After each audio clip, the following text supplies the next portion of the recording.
Got it. Yeah, so we're sitting down with Scott Christian Sava, who is a director, a producer, uh, a comic book artist or graphic novel artist, however you want to say that, along with a few other things. So, yeah, do you just want to take a second to just give a brief overview of yourself? Um, yeah, I guess so. Well, first of all, thanks for having me. Yeah, And absolutely.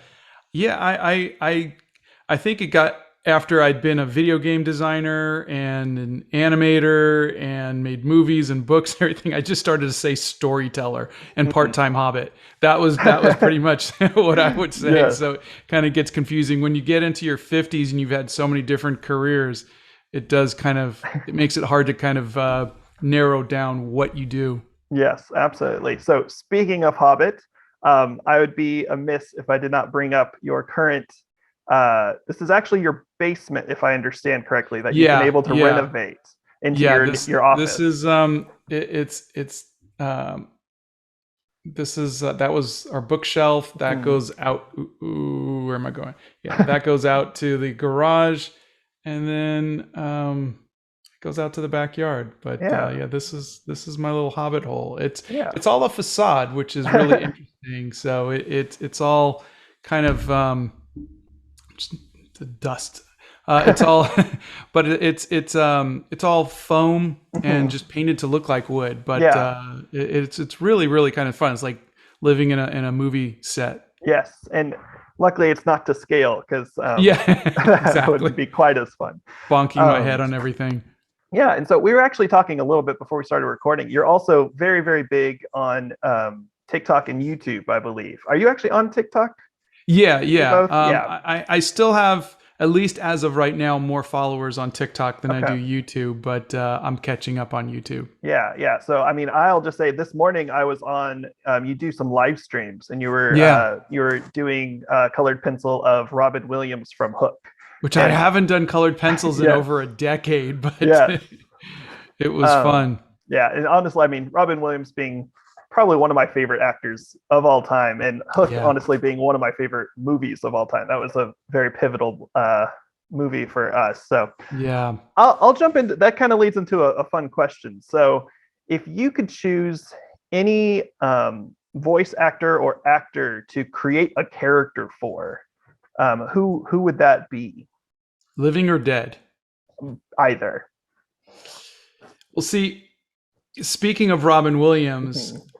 he was supposed to play Chesterfield in Animal Crackers. Oh wow. Okay. And my co-writer Dean Laurie was working on the Crazy Ones, the last Mm, TV show that he was doing with Sarah Michelle Gellar, yeah. Yeah. and so he spoke to Robin. He says, hey, we've got this clown. We think you'd be perfect for it. And Robin said, sure, I'm in. And so we were working with this comedy writer and getting his cadence and how he does his jokes and how quick Mhm. he can Yeah. speak in like short bursts and Yes. kind of go way out there and just talk about this or talk about that. And so we kind of spent weeks and months writing that, and then we found out that he passed away. Yeah. And so I think I never got a chance to meet him, Yeah. so I think Yeah. I'd like a chance to meet him and work with him. But yeah, I mean, Yeah. I love. I mean, the thing about Robin was I found he had this depth of soul Hmm. that you just don't see in most serious actors, Yeah. and his comedy stuff was fine, like, Hmm. but I was just in love with when he would just play somebody with a heart, Yeah. and I just love that. Yeah, absolutely, absolutely. So with that, there's kind of leads into another question. When you do have a voice actor and you're getting the lines from them, they're recording those. Do you have does the actor have to copy what has already been designed, or do you get the voice recordings first and then match the drawings to their voice? That's just something I've always been kind of curious about. Yeah, so when we were um the Disney way of doing things. So Tony Bancroft, who directed Mulan, he was Mm, my co-director. So this is my first film, so yeah, I had a yep. lot of help. And so Tony did it the Disney way first, which was to have him and the storyboard artists and just a bunch of us record characters Mhm. so you could see the entire film with storyboards. And Disney will animate to that and Mhm. then have the actors kind of match the lip syncs or whatever Okay. to that. But as I was looking at the storyboards with our voices, it wasn't really that interesting. It Mhm. just wasn't. Yeah. And we went and we had our first session because it was a John Krasinski had a few sessions before Emily came on board. And so when Emily came on, this was their first time working together. And they were just being goofy. They Mhm. were just having the best time and kind of just making each other giggle. And John was just cracking joke after joke after joke. And they were just having so much fun that they would take a scene that would only have one line and it would be like a minute long just Mhm. playing around. And I was like, that's so much nicer than what we have. It was so much more natural. And so we scrapped everything. We Mhm. scrapped all of that and I said, let's just do a radio play. Let's just let the actors kind of play. Mhm. And if I could make this interesting with no visuals and then we add the visuals to it, Yeah. I think it'll be much better. And I really like that. I like the idea of letting the actors just take the script and run with it. Yeah. And then we edit it and then we send it off to the animators and then let them play from there. So That's that's awesome. what we wound up doing. But we did Okay. try it the traditional way first. Okay, very cool, very cool. So speaking of animal crackers, so a lot of people might not know that that was actually a graphic novel that you wrote Yeah. um, quite a little bit before the movie actually came out. So one thing I've noticed too is the plot is quite a bit different from the graphic Yeah. novel to the movie. So and you're the one who also wrote the screenplay. Yeah. So how did you create two almost different worlds and tell two different stories? How did that transition happen? My believe it or not, my first meeting with anybody where they looked at the screenplay um, was with Harvey Weinstein, Mhm. and I I knew that he wouldn't want. I was talking to a lot of people in the industry, and I Mhm. knew that they wouldn't want. Um, there aren't any kid stars anymore. Yeah. There just aren't. And we had back in the 80s, you had Gary Coleman and Macaulay Culkin. It was like Yeah. Yeah. there was one or two that were just like, yeah, if you put them in a movie, kind of Mhm. thing. But now, really not. And Yeah. so what I was being told was, send him something that has an adult cast. So I just made Okay. Owen and Zoe, who are my niece and nephew in real life. Mhm. They were kids in the comic book. I made them husband and wife, Okay. and so that was really the big change. And then once he did that, it was he inherits a Mhm. circus and so on and so forth. But um, I still like that the one line that made it through all the way from comic book to the movie was holy moly, I'm a hamster, running around in circles. So I just thought that That's that was yes. funny. That's awesome. That is awesome. So speaking of that, so like I mentioned earlier, a lot of what we try to do at Down the Hobbit Hole blog is talk through like lessons and discussion questions to really like have parents be able to communicate with their kids about the movie. So when you go into creating Animal Crackers, the movie, it has a lot of lessons in there. And I'm curious, is that something that you went in with a goal to have, or is that just kind of something that happens naturally throughout the storytelling? Um, I think a little bit of neither. Okay. I Okay. think I think what happens is that I try to find meaning in everything, Hmm. just in myself. And so as I'm writing, I try to find, how do I wrap this up and point out something positive in this? How do I Hmm. turn this into something that is a teachable moment for either this character or the person? And I think that's just partly the parent in me and partly the optimist in me Okay. is just trying to find that. So, in Animal Crackers, um, there's the whole thing about family. Yeah. There's Owen and Zoe working as a team. There's Zoe believing in Owen, but they never fight, Yeah. which I love, Hmm. and and I, like there's the redemption of you know Horatio. I mean, he's not like this horrible villain. He has a reason why he's doing it. It's jealousy and it's silly, but Yeah. he's human. And so it's like it's not dark. It's not gratuitous. It's I try to write the kind of worlds I would want to live in. Mhm. And so for that reason, I think there's usually some good there. Yeah, absolutely, absolutely. So going from animal crackers, so you've got pet robots. Is what's the status of pet robots? So on IMDb it says pre-production. What does that like actually entail? Pre-production means that we are honestly still waiting for the money to come from the investors. Okay. Like we've had discussions with actors. We've got the storyboard, not the story. We've got the character designs done. Like we've put some money into some of it. Okay. And but we're waiting for the production money, and that is when everything kind of kicks in. Yeah, and I know with Animal Crackers there was let's call it a debacle in terms of like finding somewhere to actually release the movie. Yeah, it ended up on Netflix. After several trials and errors, let's say.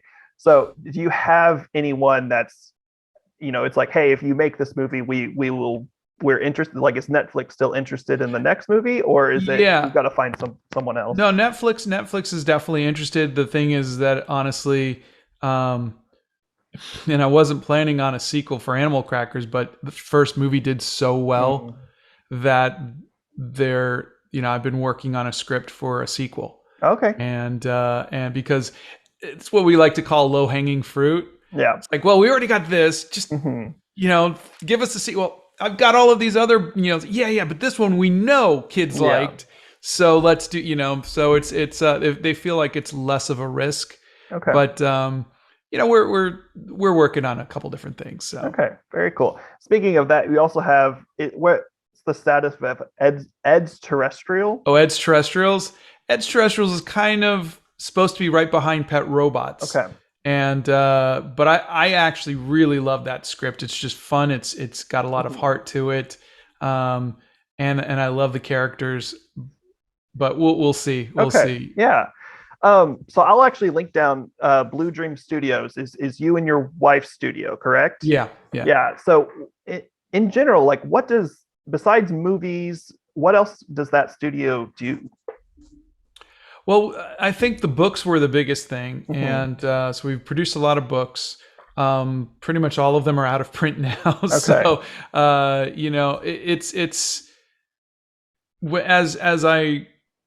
when I got to do Spider-Man back in 2002, that was all I had wanted to do. And then afterwards, some friends of mine who were, just veterans in the industry told me, okay, you did it. You got it out of your system. Don't do any more work for Marvel or DC. Okay. Create your own IPs, own your own stuff. And so that from then on, I started to write my own books for my kids. And I think that was really, really good for us. But, it is like everything in the industry and in a lot of industries, there's a lot of luck that goes with it. So, from 2004 to about 2009, I kept optioning stuff. Like movie studios were like, hey, I like Pet Robots. Hey, I like The Luckiest Boy. I like Hyperactive. They would option it, which would essentially take it off the market. They would pay you some money, take it off the market, but then nothing would ever happen. Gotcha. And so we decided, okay, we're going to have to just do this ourselves. But it took from like 2009, 2010 until 2014 until we finally got the money to make the movie ourselves. Gotcha. And so then we finished that movie in 2017. It took us till 2020 to get the movie out. Yeah. And now here we are in 2022 trying to get the next film going. So we don't know if we'll ever make another movie. You just don't know because everything is just finding the investors, and you got all of the things that are going on with the world between pandemics and wars and everything else. And so it's just, for us, the movies are, it will be nice if we can make another one. But in the meanwhile, that's why I've been focusing on the YouTubes and the social, Yeah, the TikToks and whatnot. that makes sense. So with Animal Crackers, you had about you had the Chinese lady, I believe, who funded a large Yeah. portion of that. Were they interested in funding anything else after that? Yeah. They wanted to do a sequel too, and so Okay. they offered half the money, and so for us, it was just a matter of finding the other half. Okay. And Okay. so that's been really just the thing is you find investors and then they don't have their money, or this Gotcha. happens or that happens, and Okay. so it's just I wish things like that were a little more crystal clear, Mhm. but I went to art school, so I was like, I really money is not really something I did a lot of Yeah. studying about. So, Yeah. So if you could talk to yourself like 20, 25 years ago, what advice would you now give your younger self? ooh, I the one thing I think I've learned this last year or two, I think it was actually just last summer, was that I can't control Mm. all of this stuff. Yeah. I can't control whether I get funding for a movie. I can't control what happens with my career. All I could Hmm. do is work as hard as I can, and that's it. That's all I Yeah. could do. The other half of that is luck. Yeah. And it, I heard that from the actors. I heard that from the musicians who said, Scott, it is 50% hard work and 50% luck. Hmm. You don't, there are so many talented musicians and actors out there who never got their chance. Yeah. I'm talking to Sylvester Stallone, I'm talking to Huey Lewis or Michael Bublé or whatever. And they're like, there's a million others of us Hmm. just as talented, maybe more talented, who just didn't get their break. Yeah. That's the only difference between them. And so I think last summer I realized, God, this is taking forever to get this, to get the funding for Pet Robots or this or that or Hmm. whatever. And I realized there's nothing I could do about it. And Yeah. so I thought, what can I do with my life that I have control? And it was to make more art and to try to use that art to make people's life a little better, to give art away, to encourage younger artists, to just try to bring more art to the world. That's the thing I can do, that I don't need an investor. I Mm. don't need to wait for somebody to give me something. Yeah. All I need to do is just keep doing that. And so I think if I can go back 20 years and somehow impress it upon myself to stop thinking that it's your fault that things aren't happening. You did everything you can. You've worked as hard as you can, because I know I work hard. Yeah. Then the rest of it is just not your fault. And I wish Mm. more people would know that too, Yeah. especially in any kind of art industry, whether it's music or writing or anything. It's not your fault. Mm. It's like just and that's the other thing that bothers me, if you don't mind me going on a Yeah. tangent, Go is for it. people who have made it, the actors, the musicians, Mm. the whatever, who are going, yes, I did this through hard work, and Hmm. here's how I did it, and if you didn't get here, you're Yeah. just lazy, or you're just Hmm. not as talented as I am. Yeah. That infuriates me, Yeah. because that has nothing to do with it, and there's no um gosh, there's too much ego, Yeah. whatever the opposite of that Yeah. is. I can't remember the word, but there's humility. There's no Humility. Yeah. humility to Yep. that. And I wish people would. That's what I loved about the actors and the musicians that I got to work with, was they came to me and they said, Scott, it's 50% luck, Hmm. and I think that is a great position to be in. Like I posted on YouTube an interview I did with Huey Lewis from Huey Hmm. Lewis in the News, Yeah.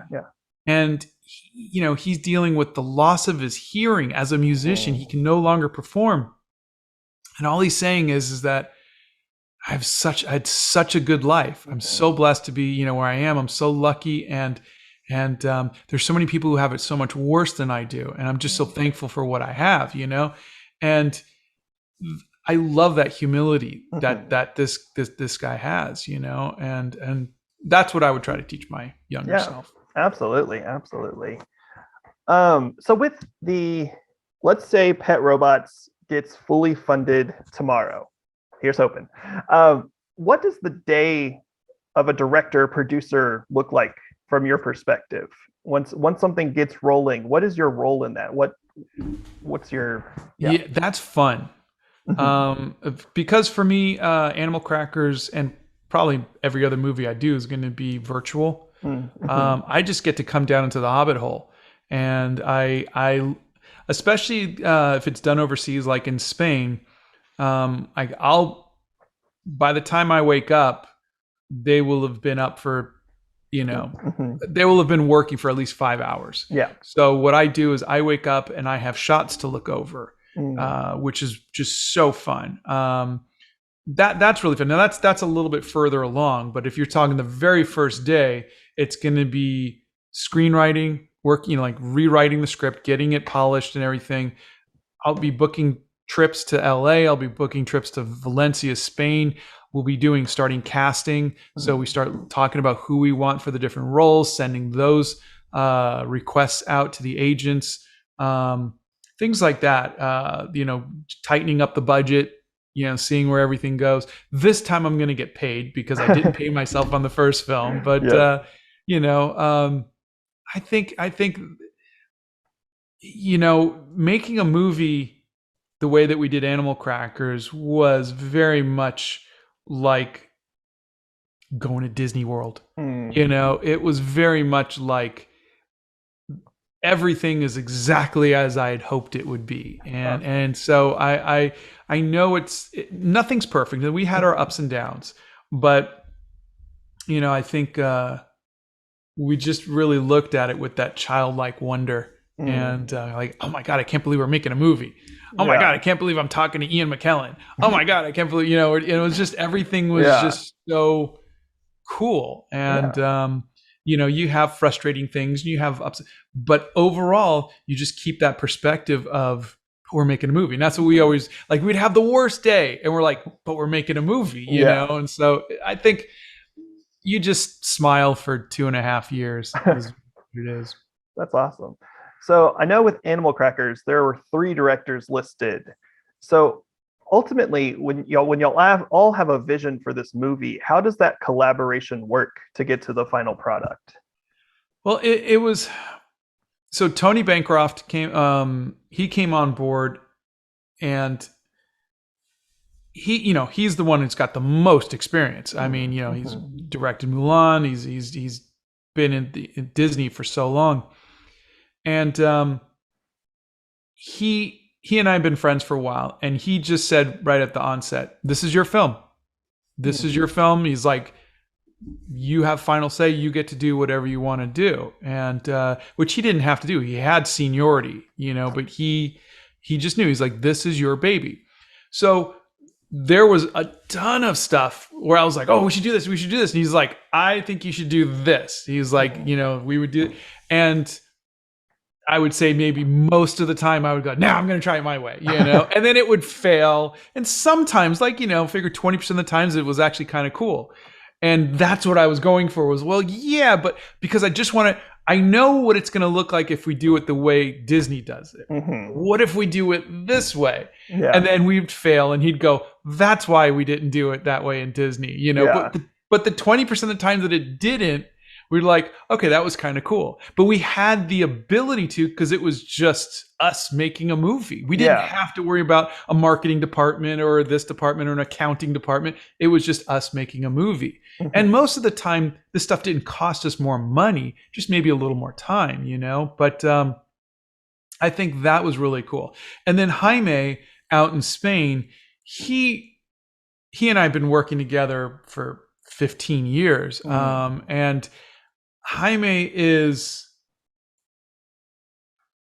he made the whole film in Spain, while Tony and I received everything after he had already made sure his team of 120 people had done everything to at least a certain quality, a certain degree. Yeah. And so I think, what he did was so much more important because it was kind of like he did all of the work and then all we had to kind of do is just kind of put our stamp on it or put our notes to it or something. But they did all of the thing from modeling to texturing to lighting, animation, rendering. All he was managing all of that. So I Okay. think as far as who put the most time and the most effort into it was definitely Jaime. Okay. And so yeah, so he definitely deserves that on that end. Very cool. Very cool. So another question I have. So obviously with your YouTube and your TikTok, obviously we see the artist part of you a whole lot. Yeah. But you do a lot of drawings, you do a lot of paintings. Um, but with most of the movies that you've been involved in, and even correct me if I'm wrong, but even Animal Crackers, the graphic novel, you were not the actual illustrator of. Yeah. Um, Yeah. so yeah. I so I tried to be an illustrator, and I got jobs doing cover art, like Star Trek and Mortal Kombat and whatnot. I did a couple of interior Star Trek issues, and but I just didn't have what comic book companies were looking for. Okay. And so it was my friend Marv Wolfman who's like, "Why don't you take your day job, which was animation, Mhm. and apply that to comics?" And that's how I got my Spider-Man gig. And then from then on, I did a series called the Dreamland Chronicles, which was all done in that same 3D animated movie kind of style. In the meanwhile, I had other stories like Pet Robots, Animal Crackers, and whatever. And I couldn't do the visuals for both because I had I was making I think one year I made 10 different graphic novels on top of the Dreamland Chronicles. And so I was just cranking them out because I had the ideas and I had the stories, and it was just easier for me to hire other artists to do that. But I love the art that we get, and I think that that's an amazing thing. It's just I think my mind races to too many different stories, and there's no way I could ever get to it. And I think Okay. that's also as I started doing the watercolors and started doing the stuff on social media. Back in 2020, I was doing these larger, bigger paintings that would take me a week or two to do, Mhm. and I realized that um, for the amount of stories that I want to tell, the amount of videos that I want to post, I need to cut those down to about an hour of painting. And that's why I have these little sketchbook paintings, and I've kind of sped up my process is just to accommodate that. But I could never do that for graphic novels. Graphic Yeah. novels they take months, if not years, to complete. And Yeah. they're easier to write than they are to illustrate. Yeah, I've heard that several times. So, curious, do you have a favorite graphic novel illustrator outside of, let's say, people who've personally worked for you? Yeah. Let's exclude that. Um, the first name that comes to mind is Winsor McKay from Little Okay. Nemo and Slumberland. Mm-hmm. The second would be John Buscema. Okay. God, there are so many that I'm Yeah. going to feel bad that I don't, but those would be the top two, Okay. I think, and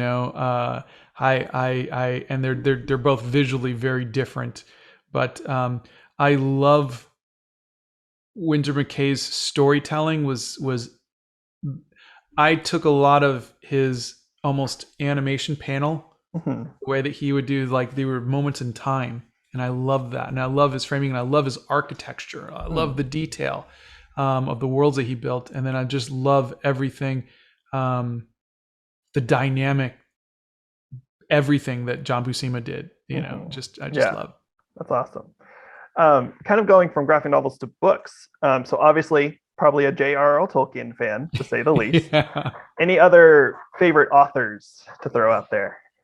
Um, the Hobbit. Just to go back to the Hobbit, Mhm. really was special for me because up until then I'd never really made it through an entire book. I Yeah. just didn't have the attention span. Something about the Hobbit just I never knew what it was like to be enthralled by a book Mm-hmm. until the Hobbit. Yeah. And I just that just changed everything for me.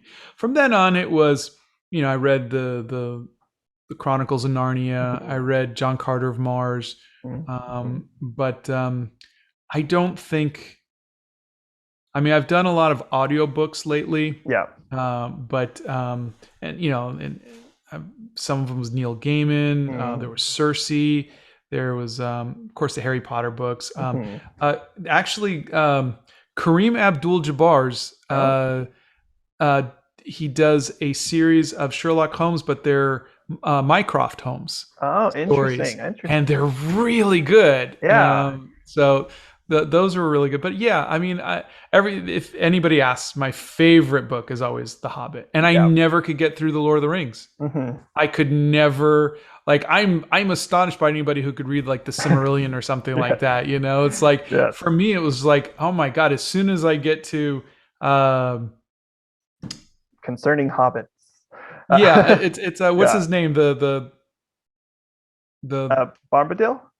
yeah, Bombadil. Like Bombadil. what Yeah. as soon as I get to Bombadil, I'm out. Yeah. I'm just like, okay, Yeah. I'm Yes. so Yes. but the movies, because like all we had when I grew up was the cartoons, like the Rankin Mm-hmm. Bass or the Ralph Bakshi ones, and those were cool. But the live action ones just Shot it out of the park. yeah, Yeah, yeah. absolutely. Opinions on the Hobbit trilogy of movies? I I didn't need to see three Yeah. movies of it. Yeah. The acting is wonderful and everything else. Mhm. I mean, but I tell people who've never gotten into it, I say read The Hobbit and watch The Lord of the Rings. That's Yeah. what I tell them to do. Agreed. 1,000%. Um, so you recently on your YouTube posted a video in which you had drawn four of the major Jokers. Oh So yeah, I'm going to put you on the spot. Who is your favorite Joker? it's that's like it is so hard to pick because Cesar Romero was the one Mhm. I grew up with. Yeah. Jack Nicholson was iconic, but Heath Ledger was just amazing. Yeah. And then I think the most perfect encapsulation of the Joker is still Mark Hamill's Mhm. Batman the Animated Series. It is perfect in It is. every way. And so I it, how do you, I mean if I had to pick I would say Mark Hamill's, Yeah. because I think the Batman the Animated Series is the perfect combination of dark and still light. Mhm. It is not not too dark, and Yeah. it's not campy, Yeah. but it's not really dark. And Yeah. It's so not I just Walking Phoenix, the Joker. yeah, exactly, Yeah. mass murderer kind of, and so it's just I just I love the designs of Batman Mhm. the Animated Series. I love everything about it. So I Absolutely. think I would go with that Absolutely. one. Very cool. Okay, well, I want to be respectful of your time. I'd love for you to have a little platform here to talk about any of your projects that are coming out, anything you want to let us know about. Oh, well, thank you. No, I everything. I have a Kickstarter coming up Okay. as soon as Kickstarter finally approves it. So, but yes, I have. I've been doing a hair journal, and I really am been enjoying that. And it's just kind of like a combination of someone described my art as comic book art nouveau, and I never Mm. thought of it that way. And it's kind of a cool feel to the way that sounds, but that's kind of what I've been doing is just series. So that's the only thing coming up that I'm Okay. excited about. Hopefully this week I'll get to post about it. Okay. Very cool. So whenever that comes out, we'll link that in the Thank you. description. I'll also link to your YouTube, TikTok, anything. Do you want me to link to your the Blue Dream Studios? No, YouTube is fine. I think Okay. YouTube Okay. is that's where I hang out the most now. And Okay. I'm really happy with the people there, and we've got great moderators, and I think YouTube is where people can connect with me a lot better. Perfect. Okay. Well, I know I will definitely be seeing you on there pretty soon, and Thank you. I hope you have a good day. Thank you. It was so nice meeting you. You, absolutely.